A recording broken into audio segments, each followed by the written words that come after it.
Hey guys, hope you're all doing well. I am on the patio having a cigar.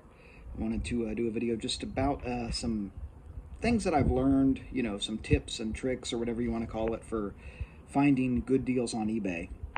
Now, I've been on eBay for quite a while, since 2006. I've been on eBay in some shape or form. I took a break, a few years ago. I took must have been an 8 or 9 month hiatus from eBay. But I've been back on for quite a while, and this is not meant to be an all-encompassing, advice type of video, but just some things to keep in mind as you peruse eBay looking for deals, which is something we all like to do. So the first piece of advice that I would give is, unless an item is exactly what you're looking for at the exact right price, don't buy an item as soon as you see it, right? It's important especially if it's an item where there's multiples on eBay, put it in your watch list and wait. And the reason I say that is because, again, unless it's an item that you absolutely have to have in that moment, it's an item you've been looking for and you're worried someone else is going to snatch it, unless it's that type of situation, waiting a little bit will give the seller a chance to send you an offer at a reduced price. And so it's a great way, if you see this buy it now and you are, chomping at the bit, just wait a little bit. What I've noticed is that a lot of dealers, they'll send a offer fairly quick after you start watching an item, if it's an item they're looking to move. Related to this, even if they don't send you an offer, one thing they could do is if the item sits on eBay for a few days, they could start to lower the price. Right, and so if the price is a little high, and you're comfortable sitting on an item, sit. At the very worst thing that happens is you miss out, and in many instances there will be another one that comes along. Right, so just something to keep in mind, because I have an impulse sometimes where I just want to, as soon as I see something, I want to buy it. Right.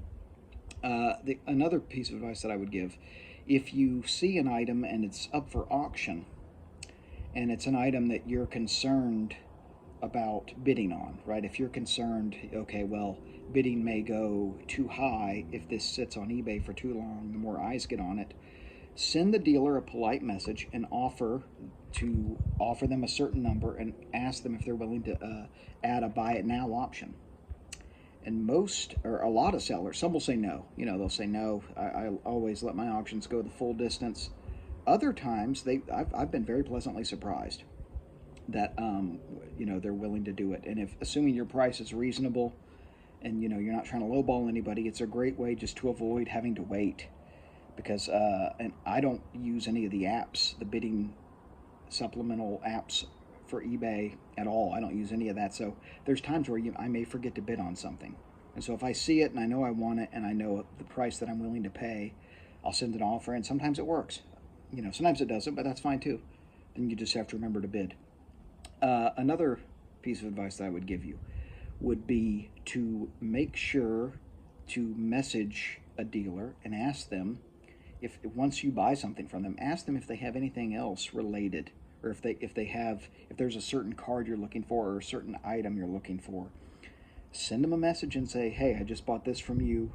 Do you have any more cards? Do you have any more packs? Whatever the case may be, right? Obviously for me it relates to packs, but this is a great way to kind of get a stock of the inventory that they may be putting on eBay in the coming days, and you can get a jump start on it, right, rather than waiting for people to list stuff. And you can also benefit from combined shipping, right? Because assuming they haven't shipped your item yet, it's a great way to make sure that you get a cheaper rate.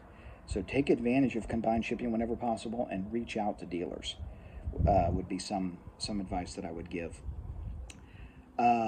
It's common sense. Always be polite, or try your best to be polite, even if a dealer, even if you don't receive the response that you care to receive, or if a dealer ignores your message or if they respond and they're a little crass. Always try to be polite, because that may actually really help you in the long run if you're trying to conduct business. Generally in life, it's easier to be polite, and it's nicer to be polite. So that's what I have for you guys. I hope you find this helpful. Let me know what your thoughts are below in the comments. I look forward to reading them. Keep collecting vintage jumping baseball, everybody. Have a great week.